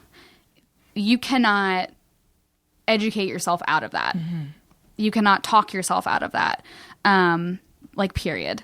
And that's a question I get asked a lot. They're like, oh my God. And actually this happened like when my sister died. I had multiple people be like, oh, I'm so sorry your sister died, but like you're probably going to grieve like so easy because you're whatever. And I was like, don't talk to me. I was like, I am hurting entirely. So truly, your grief it's really important to have a good relationship with your grief. Just because you have like, you're sad or you even feel hopeless or despair, you can also experience joy at the same time. And it's okay. It's okay to have really happiness, good things happening at the same time that there's bad or whatever you want to call it. It's just really important to stay connected to your grief, so that way you can keep it moving so that it doesn't become like stagnant and start to like rot and fester. You want to give it light and sunlight. And so in your experience or in your knowledge, like there is no way to avoid grief. Like for anyone out there who's like, I'm going to not do all that, like you're fooling yourself. Yeah, definitely. Grief. So one of the most common pieces of incorrect information that is still taught is that grief is an emotion. It is not. Grief itself is, you cannot feel grief. You can feel sad, which might be part of your grief response. You can feel happy. You can feel all these things. But grief is not an emotion. And there's actually 6 categories of like symptoms or signs that a person will have when the grief process starts. Social, cognitive, behavioral, emotional, spiritual, and physical. Some people will favor a category. This is why, have you ever known someone that didn't cry when someone died? Okay. Because they're just not having a lot of stuff in the emotional category. And in my mind, I always justify it as like, oh, they're going to do that when they get home or something. Yeah. So I'm just like, I mean, some people. So I know some people don't. are like, I haven't cried in 3 years. Yeah. But it doesn't mean that they're not grieving. It just means that maybe they're favoring like spiritual symptoms, and they're like really having like an existential crisis and questioning God, or like, why are we here? I have a lot of physical symptoms when my grief is active. So for me, like I will bloat. Like, and just hold it for days and days and not even know why. Dry lips has been a documented like sign. I become more beautiful. It's weird. Oh. Yeah, it's strange. Okay, well that's good. Yeah, embrace it. I guess that's physical. So with grief, I think it's important to know like everyone does it. And that's why like usually in a single family, people do not grieve identically. Like in the same way. And this is a source of family conflict a lot of times, because one sister will be like, you're not even crying. You know, you're so disrespectful. But it makes sense that within a family unit, you have somebody who's maybe more emotional, and the other family grows up and develops in response to that. So perhaps they have learned to sort of mitigate the emotional side. And then as a result, they favor other stuff. So yeah, that's normal. Let's talk about shadow loss. Yeah. This is a term that you coined. It's my work, yeah. Explain what that is. Yeah. So shadow loss is a loss in life, not of life. And a shadow loss is only something that we can claim for ourselves.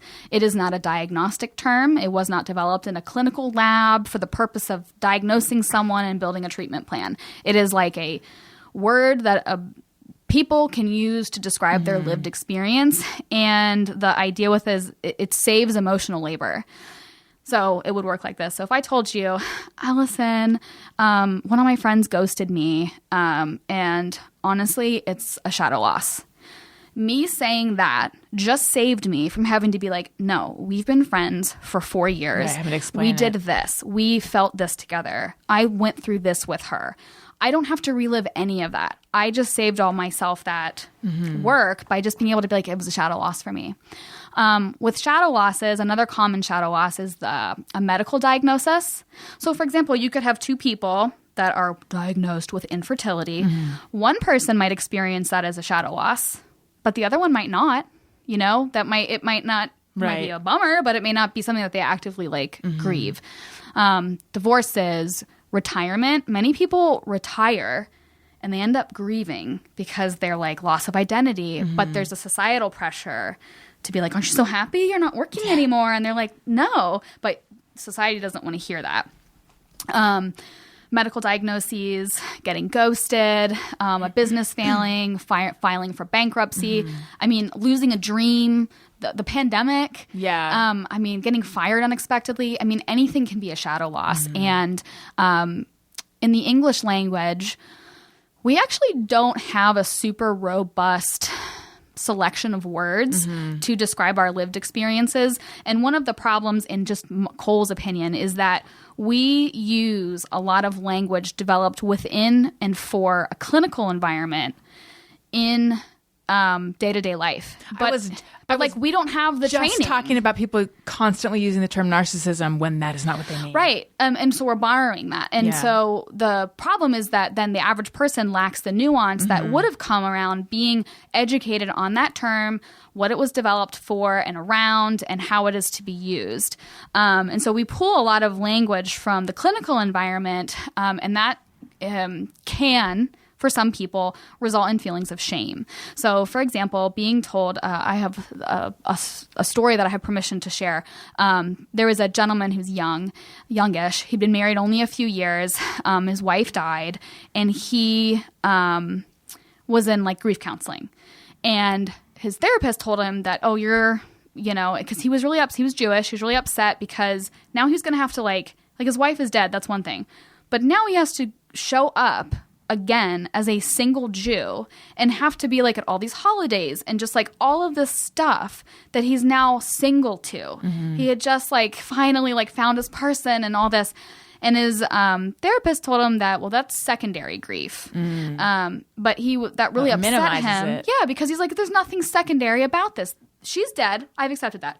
I am living in this reality now, and this is primary for me. But there's nothing wrong with the term secondary grief within a clinical context, because that's how the therapist is going to create a diagnosis and treatment plan.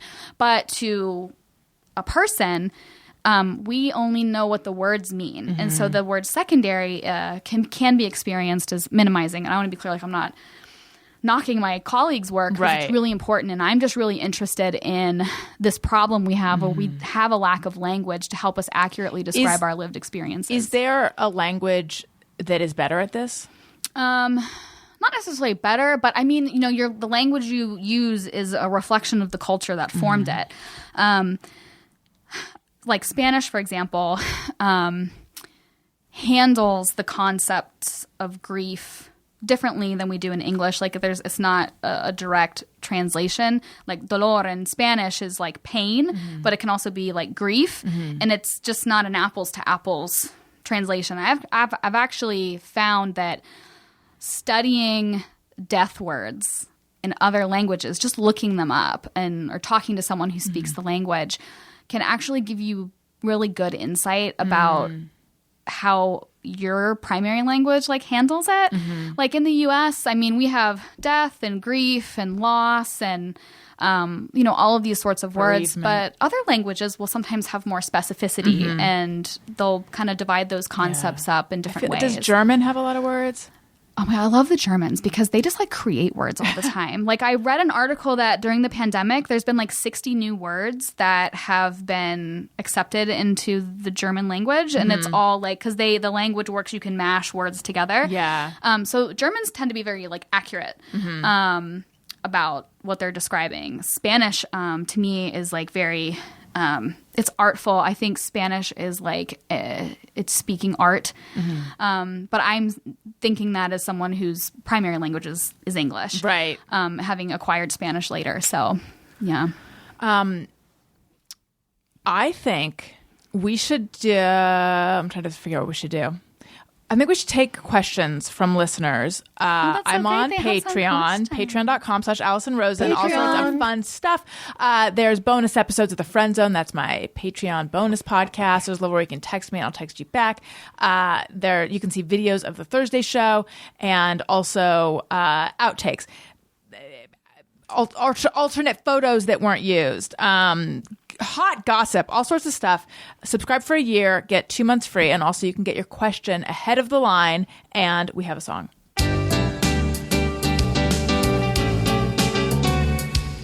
When we ask, they send them in. They're wondering how you have been. So thanks so much for answering these questions from our fans.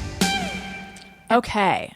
Alyssa Van Dyke says, question, my father was a public figure regionally, so his death was very much a public affair. What advice would you give to a family whose loved one was a public figure? It felt really different than other funerals I've been to, number-wise, but also feeling the need to entertain people at the viewing who didn't really know my dad privately, but felt like they owned a part of him. Or maybe it's the same, but it's my dad, so I obviously felt different. Yeah.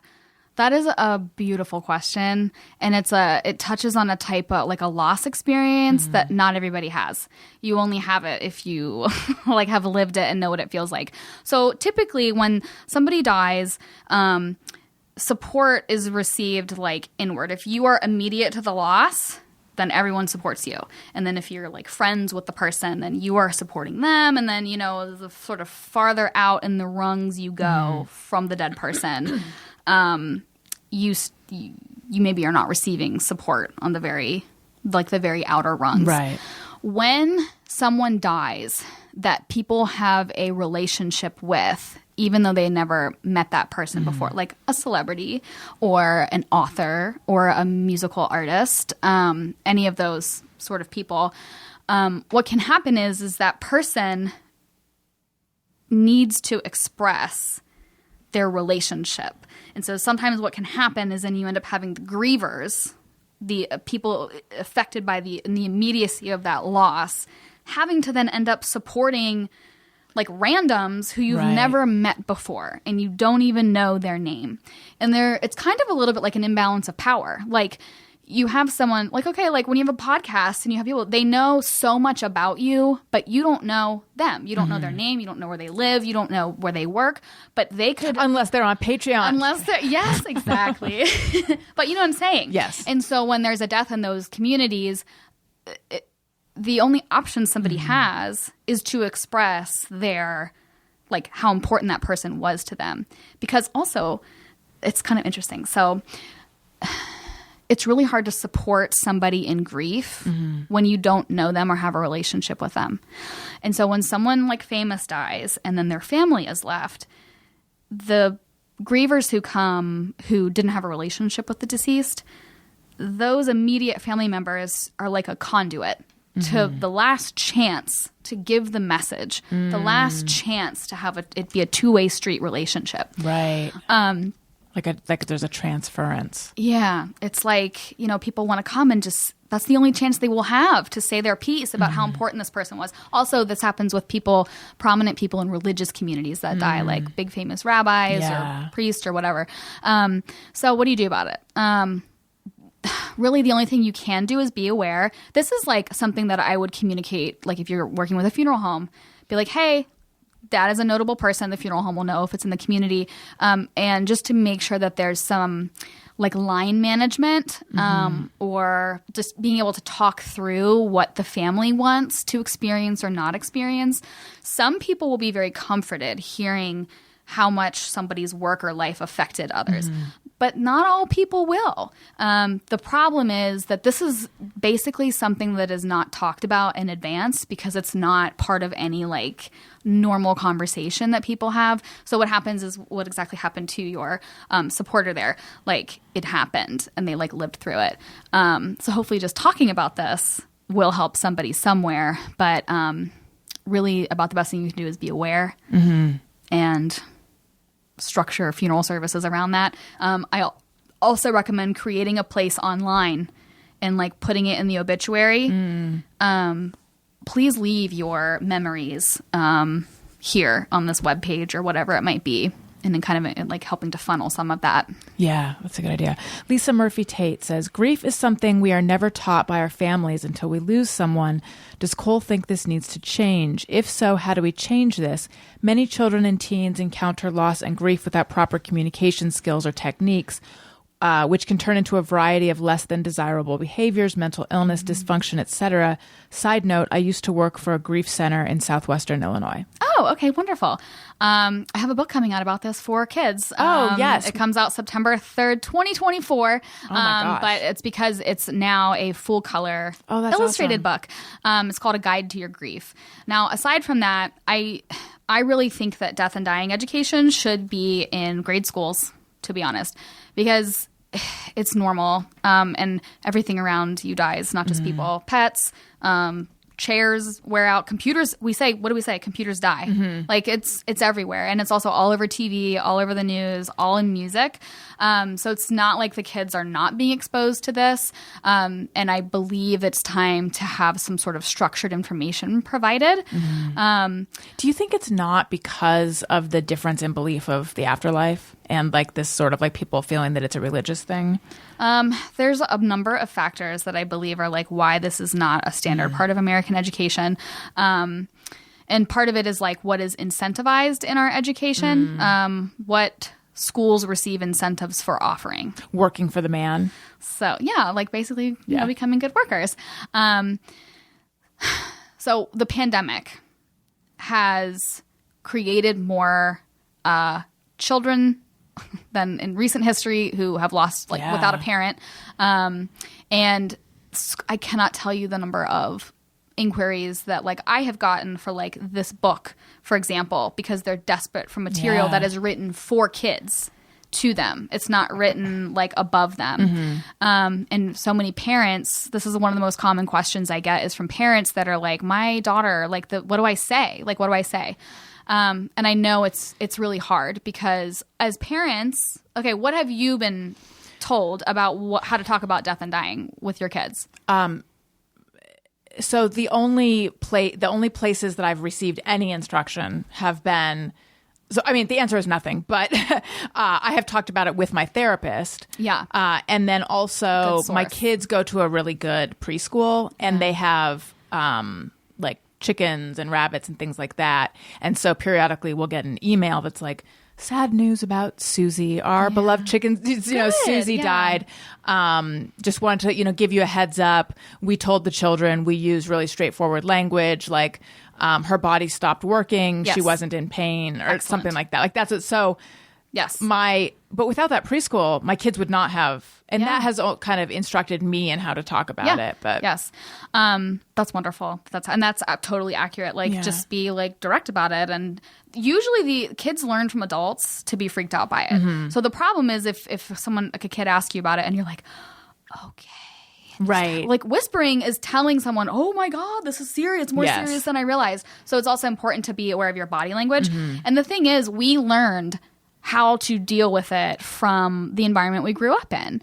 And the people we grew up around, they learned it from the environment they grew up in. Now, in my opinion, death is actually not the taboo in the United States. We are surrounded by death all the time. Grief, right? It's grief. Grief is actually where all the issues come up. That's where people have problems. That's where it gets messy. Death is pretty simple. It's like, it's a normal, it's the end point in the life cycle. It's not that complicated. Grief is where all the complication is. And we really don't have grief literacy, which is what we especially need. Like, for example, I wish kids were taught grief is not just emotions. It's not just feelings. Like, there's physical stuff. So that way, we want to teach kids how to modulate and regulate their own grief responses so that they can learn like, oh, I'm acting out here, or I hit Billy or something like that. And maybe it's because I'm sad my grandpa died. But we only really teach that sadness is grief. And that's a lot of the messaging that kids hear, and it's not enough. So. Right. That's really interesting. So when I graduated college, I've talked about this before, not in that much detail, but like I was very close with one of my professors. I had a huge crush on him. And he committed suicide that summer. And that was like, so how old was I? 22. That was, I would say, my mom's parents both died when I was 6. So I had been around, that was like the first deaths, and then loss of pets. But then when my professor died, that floored me for like 2 years. It was just such a huge, because this was someone that it's a long story, but he was so in a way where I look back and it's like I would have seen that relationship differently now, you know, but I didn't have the life, under my belt to not think like I'm in love with him. And when I graduate, we can be together. I had pinned my whole future on this guy, which nothing physical ever happened between us. I think that our email relationship and we talked on the phone and all of that was like, probably inappropriate, except not explicitly. Or I imagined the whole thing. I don't know. Sometimes I think like, did I imagine the whole relationship? But I saved all the emails and like, I haven't done it in a number of years, but periodically I'll go back I would go back and read them, and I'd be like, I didn't imagine this. Like, there was something there. But anyway, when I think about how heavily I grieved and how much I like let it show, I feel embarrassed. I say that in response to what you were saying about like the taboo is about grief. Yeah. Because I was just this like sad, just like dramatic, like yeah. And I like I played in a band at the time, and I remember like introducing a song, being like, "This is about my friend. He died." Yeah. But I feel like so embarrassed, and just like going to the campus and like getting lunch with other professors to try to make sense of it, and just I don't know. I just feel like, but you're also get now, it together, lady. You're looking back at it from the eyes of someone who has had a lot more life experience, yes. And so at the time, all of your other professors, they were looking at you like, "Oh, she's like 22," probably, and so it's like, right, which is exactly how you would treat a 22-year-old that was grieving over their professor that had died. But yeah, the grief is the hard part, is the messy part, is the part where messy, exactly. It makes you feel vulnerable, and then like you and like out of control, explosive things, and you don't know where to put it, and there's no like, we don't have like, we have a container for when there's a dead body, a funeral. Okay, it's a nice container. It's an appropriate place to be wrecked. You can have the whole day to be wrecked and cry in public and everything. We don't really have that for shadow losses. And while your professor died, and that's like what I would call a big death, there was a shadow loss there because you had a relationship that was hidden that died. Yes. And nobody saw it. And also it wasn't socially acceptable to like have a vigil for the death of your romantic life, like in your mind. Totally. With him. I felt very like, this is the weirdest feeling, because had we actually been together, then everyone would understand what I'm going through. But instead, because this was like this sort of secret-y thing. Yeah. Have you heard of disenfranchised grief? No. That is a term by Dr. Kenneth Doka. Disenfranchised grief is any time grief is not seen or recognized by a society. Shadow losses may or may not be disenfranchised, but like in your case, it was disenfranchised because you knew not to be like telling everyone about you were in love, with him, right? Like so that it was like not seen or recognized by your peer group, by society. So as a result, your grief was kind of left hanging. Yes. And like just unresolved. Yeah. And the nature of suicide is that it's like you don't get closure on that one. Yeah. There's always going to be questions. Yeah. Speaking of questions, okay. Becky Milner, did she grow up in Northern Kentucky? No, you grew up in Cincinnati. Yeah, but it's like the same. It's like geographically very, very similar. But Northern Kentucky is my heart home. Okay. Did she enjoy teaching embalming mortuary science? I did not teach embalming. I taught thanatology at like 2 to 3 mortuary colleges, and I loved it.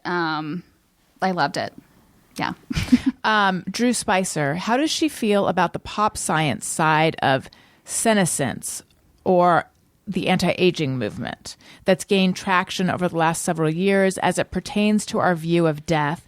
And with the easy assumption that we'll never be rid of death, do you think those movements have a net positive due to forced exposure or negative due to denial, if this is like an essay question, effect on our collective acceptance of it or on the perception of death work? Great. A+ question. I know, really good. Excellent. I have the best patrons. There's like this life extension kind of movement where people are trying to figure out how to get humans to live longer, healthier. I think that's great. I think it would be great if we could extend the average lifespan. I worry about, are we extending it for everyone? Are we making sure we're not just extending it for white people? Because that is kind of where a lot of the money is coming from and who it is supporting. I do not support the idea of like trying to ever get to a point where we don't die. And I actually don't think it is good to live a really, really long time, because that is what allows for very severe power differentials to occur. Because what happens, like, imagine that you start saving for retirement at the age of 30. You finally get to $1 million, I think, at the age of 60, and you're like, I can retire. Well, imagine if you had 30 more years on that money you set aside. You're going to retire with many more millions of dollars. So if people don't die, that's going to allow the acquisition of more resources, and the people who will be able to do that first will already typically be in a position of power. Yeah. For society, and there's like a whole like theoretical thing about this where like sociologists will model what society would look like if we didn't die, and it would be bad. It would be eventually you'd end up with just a really small number of people in power, and death is the thing that makes life good. Death is why we get out of bed. Death is why we have kids. Death is why we decide to put ourselves through writing a book. If you were never going to die, well, I can start my book next year. I can do it in 10 years. I'm never going to die. So death is this really magical thing, this force that we're all born with that is terrible because it ends a life, but it is also simultaneously the thing that gives us the magic juice that makes us do stuff and try to make the world a better place. If we didn't die, we wouldn't have that. So I don't know if that's a good answer, but that's my feelings. I'm just realizing that I nap like I'm going to live forever. Like, a good nap is so good. I know. I think I'd probably take too That's many. like a reason to reincarnate because you just want to have a good nap again. I'm coming back for I want to be buried in my robe. Tony, right? Tell Daniel. Burial robe. Okay. Josoko says, there's 5 questions. Okay. Oh, okay. Seeing her beloved Ruby's exit was heartbreaking yet so beautiful. How does she feel about moving far away from her gravesite? That's amazing. My puppy dog, Ruby. Ruby's my dead dog.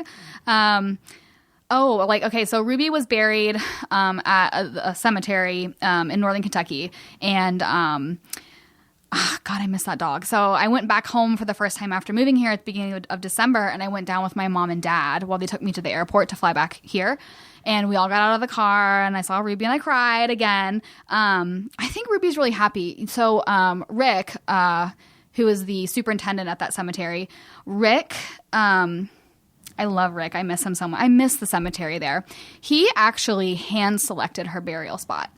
And he chose a spot so that she could see the sunrise and the sunset, and he oriented her so that she could see, in the springtime, water collects nearby, and all the birds come, so that way she would have birds to, look at. And I cannot tell you how much comfort that gives me. And I'm like, I can't take her from that. So anyway, I feel so good where she is. She sees every sunrise and sunset. She's runs the cemetery because I know she's the boss of all the ghosts there. That's what I believe is to be true. So that's a great question. And for people who I don't know, that was something I worried about. I'm like, okay, I'm burying my dog here permanently, moving across the country. Am I going to regret it? No, I don't, because I really like where she's buried, and she is with people she knows. So That's so sweet. Okay, I'm hoping to take her thanabotany class this year. What is her favorite thanabotanical? And you should explain what that is, or maybe you already did. Specimen native to Southern California. Okay. So thanabotany is a field that I pioneered. It was developed out of I had a research fellowship. Thanabotany is where plants, people, and death, dying, grief, and bereavement intersect. So if you're a plant person, but you're also really interested in death and dying, thanabotany is for you. And I now have people in 26 countries that have learned with me on that, and the field is growing. So there are all different types of plants that have a thanabotanical usage across time, cultures, countries, history, all of that. Here in Southern California, I just got accepted to the California Master Gardeners program. Ooh. And it starts tomorrow. And I'm really excited about that because I'm going to be able to get a really good education in California natives, native plants and all that kind of stuff, and being able to have access to reliable information about how those plants were used traditionally. Here, I will say, in Southern California, the California poppy, the orange poppy, is very important, I'd say, culturally to this area. Everyone knows the California poppies, right? People look forward to when they bloom in the spring. Yeah, it's the super bloom. Yeah, it's important. And it's a symbol that people recognize. I would argue that that is actually a modern thanabotanical plant in the sense that it has any plant that becomes part of a community or culture's identity becomes a representation of that person in some way, or it can. I have several documented stuff found in obituaries recently of people who died, and they requested California poppies, imagery or pressings of them because they weren't in season, but that is named as the plant that they connect with and represents their home to them. So that is a recent example. Okay. Oh, 4. What? I skipped over 3 because that was about cicadas in your vagina. 4. What seasonal color does she guess Allison is? Oh, okay. So some of the best money I ever spent was on hiring someone to like hold different colors up to me and figure out what like makes me look the best. And what that means is what you want to do is find colors that help reduce dark spots or wrinkles. If you're into that, I prefer to have less disruptions in my face. That's just what my aesthetic, it's what I like to look at. So they did like 200 colors or something like that. Who is it, like a color theory person or like us? I did a lot of research and I hired Carol Braley, who's based in Canada. She can do this virtually. And she's done excellent work and is, I think, very reasonable. Literally the money I spent on doing this was like less than 2 sweaters I bought and never wore. Okay. And anyway, when I had it done, it like helped me realize, I'm like, wow, that's why I keep buying that color and never wearing it because it doesn't look good on me. But I'm a true autumn, so I look good in like autumnal colors. Yeah. I'm curious what you are. My husband is a true winter because we had his done too. But it really is like really nice. It's helpful. I feel like I'm a winter. Because typically you have a lot of contrast in your features. My husband does. He's like has Italian heritage. He's got really dark hair, but he's like more, I don't know. So I don't know. I could see you being a winter. Like if you look good in like true white or true, that's the only palette that can wear true black and true white and have it look good. Well, God, I hope I am because I wear a lot of black. I know. Yeah. This is why a lot of people don't do it because they don't want to find out that black is not a good color on them. And it's true for me. So what color were the sweaters that you never wore? What color do you keep buying? They were like pastel colors. I like to look at them, but when they're on me, I'm just like I look, and what it does is it makes me look more dull. So anyway, I was able to use this knowledge to my monetary advantage. I had like a deposition for I was in a car accident and I had a background that was pure white, which brings out my scar that I got in the accident and it brings out wrinkles and it brings out dark spots. Whereas if I have like a background that is one of these colors, it minimizes, like you won't even notice my scar on my forehead. So I did that during the deposition and it was helpful because the attorneys and stuff could clearly see that my face was jacked up, but I was using the color theory to like enhance that in that case. That's so smart. So yes, and my attorney was like asked for all this information because he's going to have his clients do it so that they can like use it. And I think it's so like it's really smart. Yeah, so that is really smart. Okay. And then when's your book coming out? Well, we know September 3rd, 2024. But you have another book, right? I'm working on some other stuff, but nothing's announced. Okay. So Katie Kistler says, and this is the last one, Cole is a delight. Thank you for your documentary of Ruby's exit. It helped me with some anticipatory grief I was having recently. The daisy chains. Will you be making more of these? What other fun, crafty things are you up to these days? Oh, okay, that's really nice. People are like, no, when we dead dog. I think that was the coolest thing.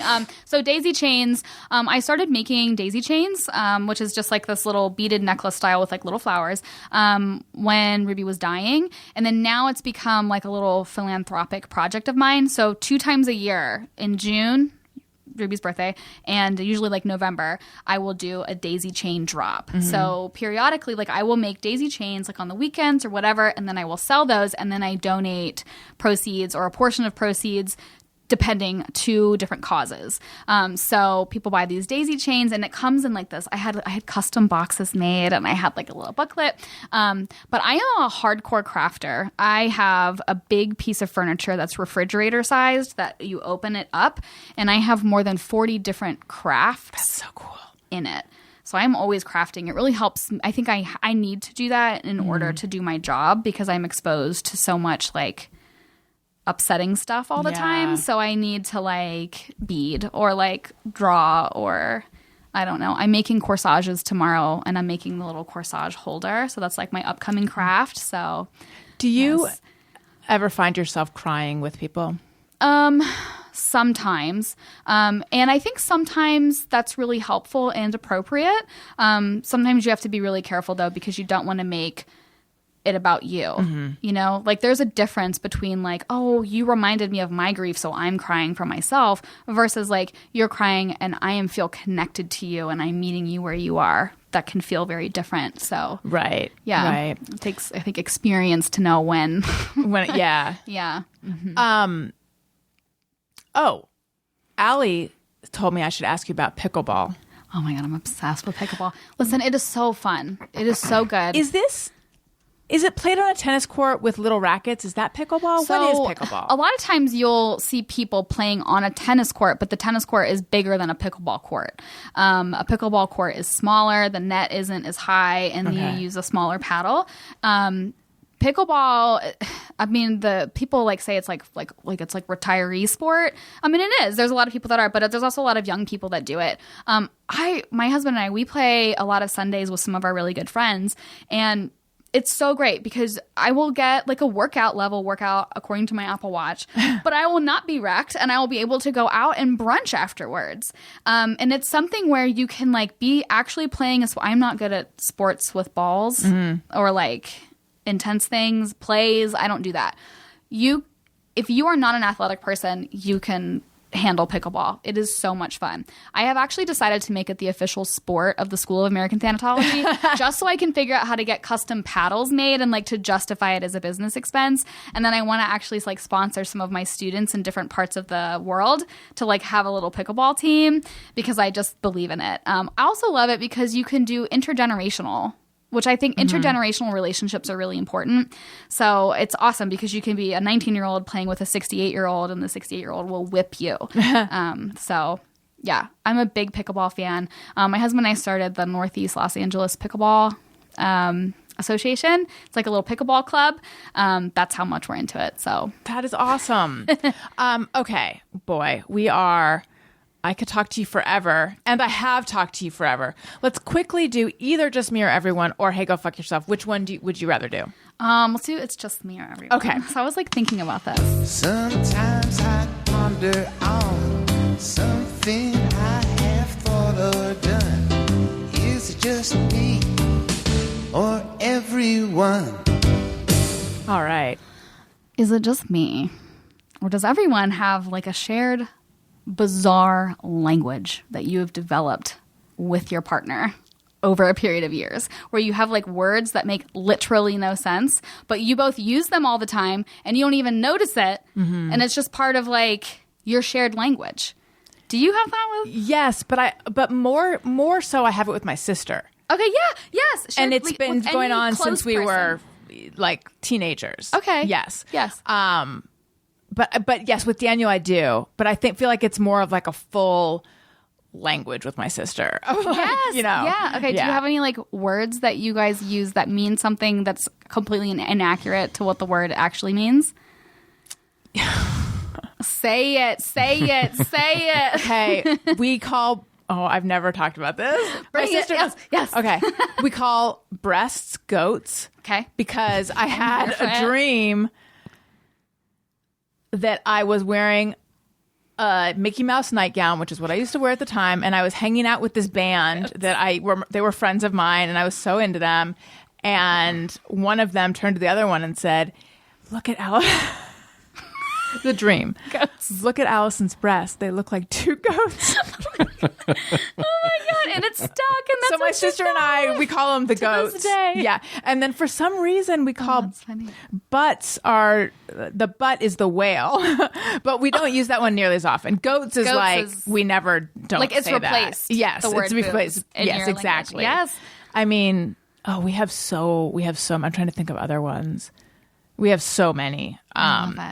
I love that. This is like my new favorite question to ask people. Yeah, it's like, really what is good. the word that you use that makes literally no sense, but it is like understood and accepted? Yeah. You smell is I love you. Aww. So like we'll just text each other, you smell. Yeah. I love it. Which is, it's insane. I mean, and like if you're really trying to say it, it's you stink. Yeah.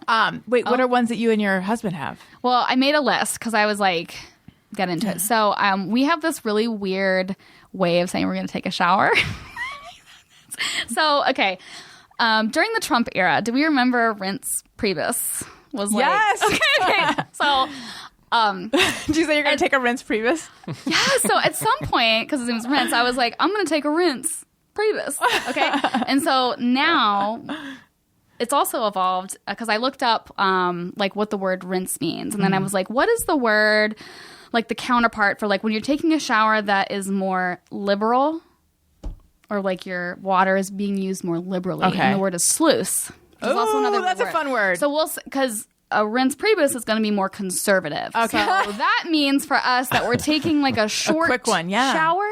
So we'll be like, I'm going to take a rinse prebus or rinse prebe. We kind of shorten it now. Sure. And then we let each other know if we're taking like a longer shower. We'll just be like, well, it's a sluice, because the definition of sluice is it's liberal water. I love all of this. So this is like what, and I realize like that when you die, your secret language dies with you. Yeah, that's sad. It's not preserved. It's like Yeah. these things that you have together. Well, so when my professor died, I was like, what do I do with all of these memories and these thoughts and these inside jokes and all of this? Like, it's just, Yeah. Because between the two of you, you're the only living person that holds them. yeah. Yeah, it's intense.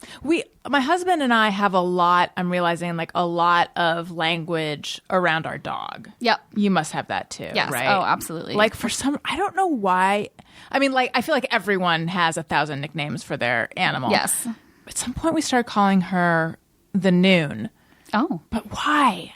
See, this is what's funny. When you lose the whole, like, why it happened, Yes. then you're just left with this word, and neither of you can remember where Right. it came from. And it is wild. It makes Yeah. no sense, like, that you use this as your communication. Like, when she is being, like, spazzy or barking or just being crazy, she's the Noon. And she's nooning out. She's nooning out. She's being a real Noon. But why? I don't know. You'll have to ask and follow up with people. Yeah. Make it a patron bonus for, like, why. She's also Bergens, which comes from Wendelberg. Oh. Of course. Her name's Wendy. I should have said that. Okay, yeah. Yeah. I love that. We have so Look at many. all these words. See, now you're going to be thinking about it. I and totally you're will. gonna see it. I love all this. I love the stories behind Yeah. it. Do you and Flo have language? Not really. Maybe some little things here and there. Nothing's really coming to mind. We have like dumb names that we'll like call, for some reason we all have like aliases. Like we've started calling Bentley the dog. He's Robert. Oh, yeah. I love Logical. that. Makes That's total fun. sense. And I call her Susan all the time. What does she call you? Paul. Well, that rarely happens, but for several, I don't even. Yeah, it's one of those dumb things that like has. Yeah. I don't even know. It just nonsense that started. And I we're love all it. the Yeah. blender skills. That's Victor our last calls name. me. The blender skills? Yeah. Paul, Susan, and Robert. Victor calls me Donkey and has as long as I've known him. And then he'll shorten it to Donk.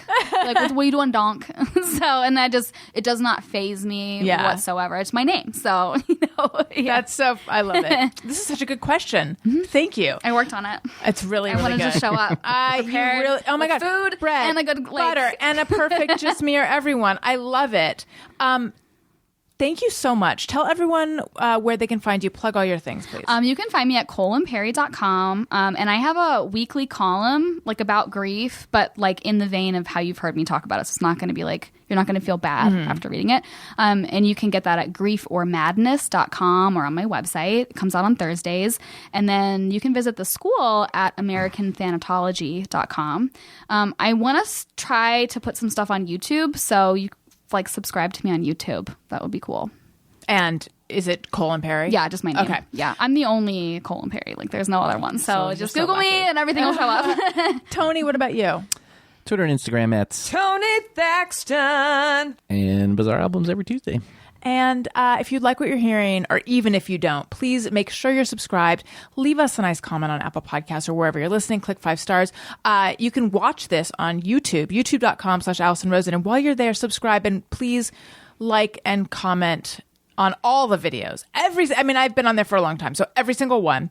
But just make sure you're subscribed. Follow me on social media at Allison Rosen on Twitter and Instagram. And I already mentioned my main Patreon, but new Patreon alert. I feel like we need some kind of sound to indicate an alert. Oh my goodness. Cicadas.